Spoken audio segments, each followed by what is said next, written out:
ഇബ്നു മസ്ഊദ് റളിയല്ലാഹു തആല ഉടനെ പറഞ്ഞു അത്രേ, ലാ ഉരീദ്,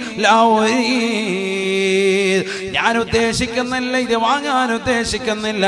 കാരണം അല്ലമനി റസൂലുള്ളാഹി സ്വല്ലല്ലാഹു അലൈഹി വസല്ലമ, ഹബീബായ റസൂലുള്ളാഹി സ്വല്ലല്ലാഹു അലൈഹി വസല്ലമ തങ്ങൾ എന്നെ പഠിപ്പിച്ചിട്ടുണ്ട്. സൂറത്തുൽ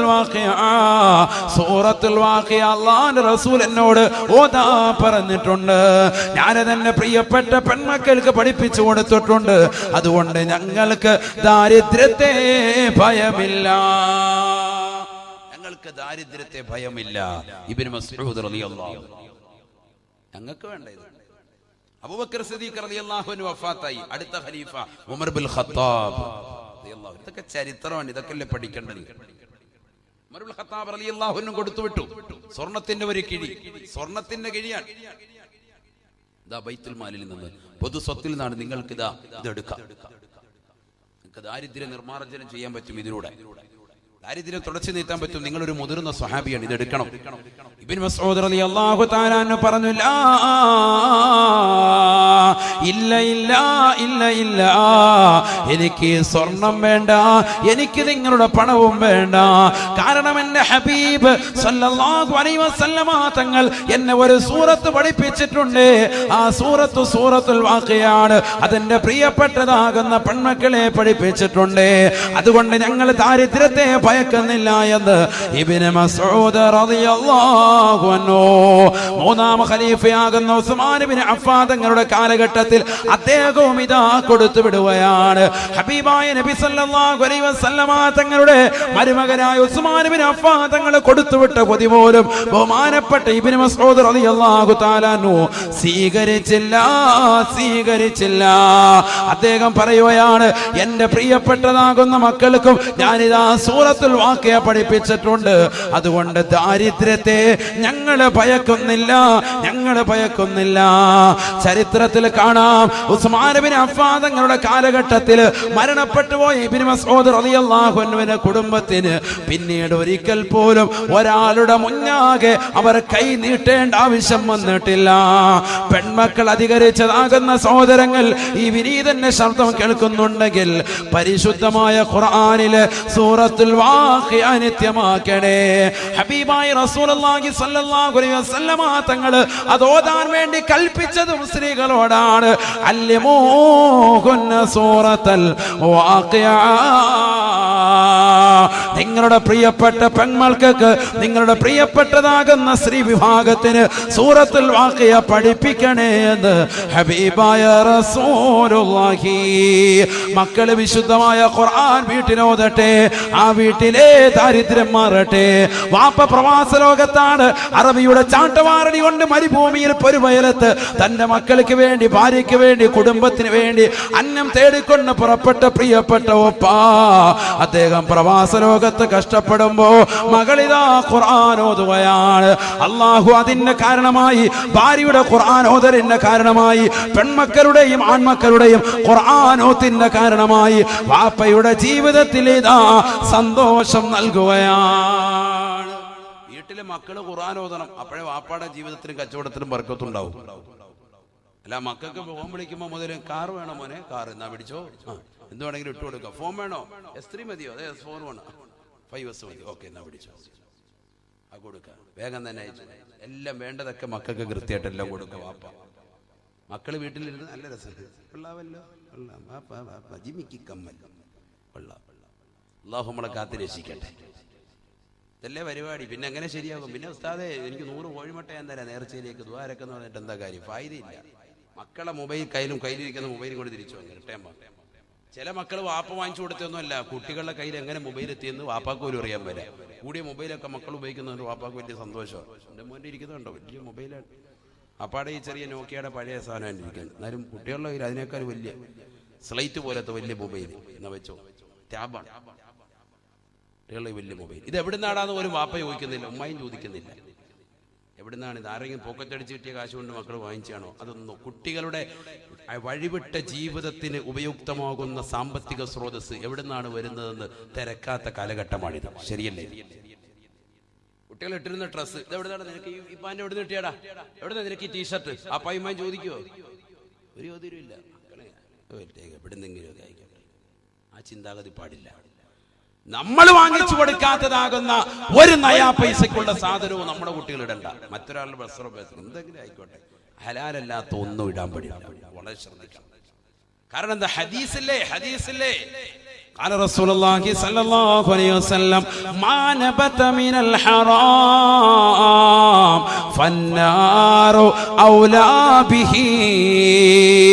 ഹറാമിലെ ഊട്ടപ്പെട്ടതാകുന്ന ശരീരങ്ങൾ തീർച്ചയായും നരകവുമായി ഏറ്റവും ബന്ധപ്പെട്ടതാണെന്ന് ഹബീബായ റസൂലുള്ളാഹി സല്ലല്ലാഹു അലൈഹി വസല്ലം. മക്കൾ എവിടെയെങ്കിലും പോയിട്ട് കുഴിമന്തിയൊക്കെ അടിച്ചിട്ട് വരിക റാഹത്തായിട്ട്. എവിടുന്നാണ് അത്? അപ്പാക്കും ഉമ്മാക്കൊന്നും അറിയണ്ട. വൈകിട്ട് ഞങ്ങൾ കഴിച്ചു കേട്ടോ, വയറ് ഫില്ലായി. എന്നാ ശരി മോനെ, അസ്സലാമു അലൈക്കും, പോയി കിടന്ന് ഉറങ്ങിക്കോളെ. പറ്റൂല. നീ എവിടെ നിന്ന് ആരം കഴിച്ചു? അത് ഇന്ന കടയിൽ നിന്ന്. എന്താ അവിടെ പോകാൻ കാരണം? നിനക്ക് എവിടെ നിന്ന് പൈസ കിട്ടിയത്? ചോദിക്കണം, വാപ്പായ്മ ചോദിക്കണം. ചോദിച്ചേ പറ്റൂ. ഈ കാലഘട്ടം അങ്ങനെയാണ്, വഴിവിട്ട കാലഘട്ടമാണ്. മോശപ്പെട്ട രീതിയിൽ നിന്നാണോ ഇവർക്ക് ഈ പണം കിട്ടിയത്? അതറിയാൻ വേണ്ടിയാണ് വാപ്പ ചോദിക്കണം. അതിന് ഉമ്മാക്ക് ചോദിക്കാൻ അധികാരമുണ്ട്. അവർ ചോദിച്ചേ പറ്റൂ. നമ്മുടെ മക്കളെ തർബീയത്ത് തന്നെ അങ്ങനെ, അത് ചെറുപ്പം മുതലേ ശ്രദ്ധിക്കണം. പ്രവാസികളാകുന്ന സഹോദരങ്ങൾ ഒരുപക്ഷെ പരിപൂർണ്ണ ശ്രദ്ധ ഉപ്പക്ക് കൊടുക്കാൻ കഴിയില്ല. അപ്പോൾ ഉമ്മ അവിടെ ഒന്ന് ഹൈജാക്ക് ചെയ്ത് അവരുടെ കുട്ടികളുടെ മുന്നിൽ ഒരു വാപ്പയുടെ റോൾ ഉമ്മ എടുക്കണം, അല്ലെങ്കിൽ സ്വന്തം എളാപ്പയെ ഏൽപ്പിക്കണം. അവന്റെ തർബീയത്ത് മറ്റൊരാളിൽ, അഥവാ ഒന്നില്ലെങ്കിൽ മൂത്താപ്പയിൽ അല്ലെങ്കിൽ എളാപ്പയിൽ ആരെങ്കിലും ഒരാളിൽ വാപ്പ തന്നെ ഏൽപ്പിച്ചു കൊടുക്കണം. മക്കളെ തർബീയത്ത് ചെയ്യണം കറക്റ്റായിട്ട്, അല്ലെങ്കിൽ വലിയ വിഷയമാണ്. കാലഘട്ടം വളരെ മോശമാണ്. ബഹുമാനപ്പെട്ട ഉമർ ബിൻ ഖത്താബ് റളിയല്ലാഹു അൻഹുവിന്റെ കാലഘട്ടത്തിൽ അദ്ദേഹം അതാ ബൈത്തുൽ മാൽ വാങ്ങിക്കൊണ്ടുവരുന്ന റേഷൻ വാങ്ങിക്കൊണ്ട് ആളുകൾ ഇങ്ങനെ പോവാണ്. അപ്പോൾ ആ കൂട്ടത്തിൽ അരി കൊടുത്തു, ഗോതമ്പ് കൊടുത്തു. അത് കഴിഞ്ഞ് ഇങ്ങനെ എണ്ണപ്പാത്രം ഇങ്ങനെ മാറ്റി വെച്ചു. എണ്ണയുടെ വലിയൊരു വീപ്പ. ആ എണ്ണയുടെ വീപ്പയിൽ നിന്ന് എണ്ണ ഇങ്ങനെ ഓരോരുത്തർക്ക് ഇങ്ങനെ തൂക്കി കൊടുക്കുക. ഓരോരുത്തരൊരു പാത്രം കൊണ്ടുവരും, അളവുണ്ട്, അതിലിങ്ങനെ കൊടുക്കുകയാണ്, കയ്യിൽ ഇങ്ങനെ കൊടുക്കുക. കൊടുത്ത ഓരോ ജാറ് തീരുമ്പോഴത്തേക്ക് അതിങ്ങനെ മാറ്റി വെക്കുമ്പോൾ ഉമർ റളിയല്ലാഹു അൻഹു നോക്കുമ്പോൾ അവിടെ ഒരു പയ്യനിരിപ്പുണ്ട്. അവനിങ്ങനെ ആ ജാറിന് സുള്ള് വടിച്ചു വെച്ചിരിക്കുക. എന്നാലും ജാറ് നമ്മൾ വെളിച്ചെണ്ണ പാത്രം വടിച്ചാലും പാക്കറ്റ് വടിച്ചാലും ഇതിന്റെ ലാസ്റ്റ് അതിന് അല്പം ഉണ്ടാവും, സ്വല്പം ഉണ്ടാവുള്ളൂ, കുറച്ചും ഉണ്ടാവും. അത് ഈ ചക്കൻ എന്ത് ചെയ്യാണ്? ഇവനിങ്ങനെ കൈയിട്ടിട്ട്, കുണ്ടൻ അതിനകത്ത് കൈയിട്ടിട്ട് ഇവനിങ്ങനെ പതുക്കെ തലയിൽ ഇങ്ങനെ തേക്കുക, മുടിയിലൊക്കെ. അല്ല സൽമാൻ ഖാൻ ഷോ കാണിക്കുക, ഇങ്ങനെ മുടിയിലെല്ലാം തേച്ച് വെച്ച് നല്ല റാഹത്ത്. മുടിയിലെല്ലാം ഇട്ട് ഇതിങ്ങനെ തേക്കുക. മുടി മൊത്തം എന്താക്കി? എണ്ണയാക്കി. ഉമർ റളിയല്ലാഹു അൻഹു ഇങ്ങനെ നോക്കിയപ്പോൾ മുടിയെല്ലാം നല്ല എണ്ണയിട്ട് നല്ല റാഹത്ത്. ഉമർ റളിയല്ലാഹു അൻഹു അവനെ വിളിച്ചിട്ട് പറഞ്ഞു, ഒരു ഉസ്താനെയും വിളിച്ചു, മുടി വെട്ടുന്ന ആളെയും വിളിച്ചു. ഉസ്താനെന്തായാലും ഇവിടെ പറയും ഹല്ലാക്ക് അല്ലേ, മുടി വെട്ടുന്ന ഒരാളെ വിളിച്ചിട്ട് പറഞ്ഞു, ഇതാ ഇവന്റെ മുടി മൊത്തം അങ്ങ് പഠിച്ചേ. കാരണം ഇവന്റെ മുടിക്ക് എന്താണ്? ബൈത്തുൽ മാലിലെ എണ്ണയോട് വലിയ പ്രേമമാണ്, ഇഷ്ടമാണ്. അതുകൊണ്ട് ഇവന്റെ മുടി ഇങ്ങ് പഠിച്ചെടുത്തേക്കാൻ പറഞ്ഞു. ആര്? സയ്യിദുനാ ഉമർ ബിൻ ഖത്താബ്. അപ്പൊ പലർക്കും ഒരു അമർഷം ഉണ്ടായി. അവിടെ ഉള്ളവരൊക്കെ ചിലരിങ്ങനെ പിറുപിറുത്തു, എന്നാലും കുട്ടിയെ മൊട്ടയടിപ്പിക്കണ്ടായിരുന്നു, അല്ല തലയിലെ എണ്ണ കഴി വിട്ടാൽ മതിയായിരുന്നല്ലോ, മൊട്ടയടിപ്പിച്ചത് അത്ര. ഉമർ റളിയല്ലാഹു അൻഹു പറഞ്ഞു, ഈ കുട്ടിയെ നാളെ നരകത്തിൽ എറിയപ്പെടുന്നതാണോ ഇഷ്ടം, അതല്ല അവന്റെ മുടി ഇപ്പൊ തൽക്കാലം ഒന്ന് വടിച്ചെടുത്തതാണോ പ്രശ്നം? കാരണം ഈ മുടി ഇപ്പോൾ വടിച്ചെടുത്ത് നാളെ മുടി 4 മുതൽ കിടക്കും, 2 ആഴ്ച കഴിയുമ്പോൾ പഴയ പോലെ മുടിയാവും. പക്ഷെ ഇവരെ ഇതോടുകൂടി ചിലപ്പോൾ നരകത്തിലേക്ക് അവന്റെ ശരീരം മൊത്തം ഇടാൻ നിബന്ധനമാണ്. അവൻ നരകത്തിലേക്ക് പോകാതിരിക്കാനാണ് അവന്റെ മുടി മൊത്തത്തിൽ ഞാൻ മുണ്ടനം ചെയ്തത് എന്ന് സയ്യിദുനാ ഉമർ ബിൻ ഖത്താബ്. ഹലാല് ശ്രദ്ധിക്കണം നമ്മള്.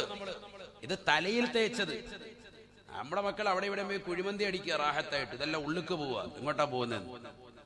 മറ്റേത് തലയെ തേച്ച ഒരു എണ്ണയുടെ കഥ ഈ പറയുന്നത്, മുട്ടയടിച്ച് വിട്ടത്. മറ്റേ ഉള്ളിലോട്ട് പോകുന്നതിന്റെ ഹിസാബ് അല്ലാഹു നമ്മളെ കാത്തിരക്ഷിക്കട്ടെ. അല്ലാഹു കാത്തിരക്ഷിക്കട്ടെ. ഹബീബായ റസൂലുള്ളാഹി സ്വല്ലല്ലാഹു അലൈഹി വസല്ലമ തങ്ങൾ അതുകൊണ്ട് ഓർമ്മപ്പെടുത്തുകയാണ്, നിന്റെ ശരീരത്തിന്റെ ആരോഗ്യത്തെ നീ ശ്രദ്ധിക്കണേ. ഈ ആരോഗ്യ സമയത്തുള്ളതാകുന്ന അമലുകളെ നീ ശ്രദ്ധിക്കണേ. അല്ലാഹു നിനക്ക് എത്രയെത്രതാകുന്ന അനുഗ്രഹങ്ങളാണ് നൽകിയത്.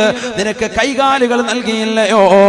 നിനക്ക് ശ്വസിക്കാനുള്ളതാകുന്ന ശ്വസനശേഷി അല്ലാഹു നൽകിയില്ലയോ? ഭക്ഷണങ്ങൾ നല്ലതുപോലെ വായിൽ വെച്ചുകൊണ്ട് ചവച്ചരയ്ക്കാനുള്ള കഴിവും അത് ഉമനീര് രൂപത്തിൽ നിനക്കത് ഉള്ളിലേക്ക് ഇറക്കാനുള്ള കഴിവും അല്ലാഹു നിനക്ക് നൽകിയില്ലയോ? അല്ലാഹു നിനക്ക് നൽകിയതാകുന്ന കഴിവുകളെ എന്തേ മനുഷ്യ നീ ഒന്ന് ചിന്തിക്കാത്തത്?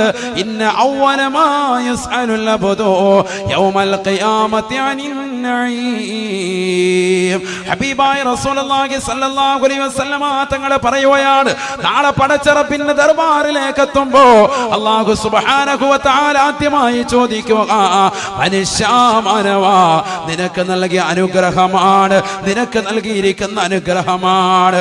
അല്ലാഹു നാളെ ആഖിറത്തിലേക്ക് എത്തുമ്പോ അല്ലാഹു നിന്നോട് ചോദിക്കുമത്രേ, അലം നുസഹി ജിസ്മക വനുറവീക മിനൽ മാഇൽ ബാരിദ്. നിന്റെ ശരീരത്തെ നാം ആരോഗ്യമുള്ളതാക്കിയില്ലയോ? ആരോഗ്യ ദൃഢഗാത്രനാകുന്ന സഹോദരനല്ലയോ? നിന്റെ കൈകാലുകൾക്ക് ഒരു പ്രശ്നവുമില്ലല്ലോ, ഒരു പ്രയാസവുമില്ലല്ലോ. ജനിച്ചത് മുതൽ നിനക്കിതാ 5 വിരലുകൾ വലത് കയ്യിലില്ലയോ? 5 വിരൽ ഇടത് കയ്യിലില്ലയോ? 5 വിരലുകളതാ വലത് കാലിലില്ലയോ? 5 വിരലുകൾ ഇടത് കാലിലില്ലയോ? നിനക്കിതാ സാധാരണ ഒരു മനുഷ്യന്റെ രൂപഭാവങ്ങൾ അല്ലാഹു നിനക്ക് സമ്മാനിച്ചില്ലയോ? തബാറകല്ലാഹ് അഹ്സനുൽ ഖാലിഖീൻ. സൃഷ്ടികൾ വെച്ച് ഏറ്റവും അത്യുത്തമനായി മനുഷ്യ നിന്നെ നാം പടച്ചില്ലയോ? പരിശുദ്ധ റസൂലുള്ളാഹി സ്വല്ലല്ലാഹു അലൈഹി വസല്ലമ തങ്ങൾ തന്റെ പ്രിയപ്പെട്ട അനുയായികളോട് ഓർമ്മപ്പെടുത്തുകയാണ്, നാളെ ആഖിറത്തിലേക്ക് എത്തുമ്പോ, അല്ലാഹുവിന്റെ കോടതിയിലെത്തുമ്പോ അല്ലാഹു സുബ്ഹാനഹു വ തആല ഈ അനുഗ്രഹങ്ങളെ പറ്റി ചോദിക്കുമെന്ന് ഹബീബായ റസൂലുള്ളാഹി. ഈ ദുനിയാവിൽ കള്ളു കുടിച്ചുകൊണ്ടും വ്യഭിചരിച്ചുകൊണ്ടും പലിശ തിന്നുകൊണ്ടും ഹറാമ് ഭുജിച്ചുകൊണ്ടും നടന്ന മനുഷ്യ, അവസാനമായിട്ട് ഈ ലോകത്ത് നിന്ന് നീ വിട പറയുമ്പോ നിന്റെ ആത്മാവ് തൊണ്ടക്കുഴിയിലേക്ക് എത്തി നിൽക്കുമ്പോ ഇതാ നിന്നോട് ചോദിക്കുകയാണ്, യബ്ന ആദം, ആദമിന്റെ പൊന്നുമോനെ, പൊന്നുമോളെ, ഐന ബദനുകൽ ഖവീ വമാ അദഅഫഹുൽ നീ നല്ല ആരോഗ്യമുള്ള ശരീരമായിരുന്നല്ലോ, ആരോഗ്യമുള്ള ചെറുപ്പക്കാരനായിരുന്നല്ലോ, ആരോഗ്യമുള്ളതായ യുവതിയായിരുന്നല്ലോ. എന്ത് പറ്റിയടാ, എന്ത് പറ്റിയടാ?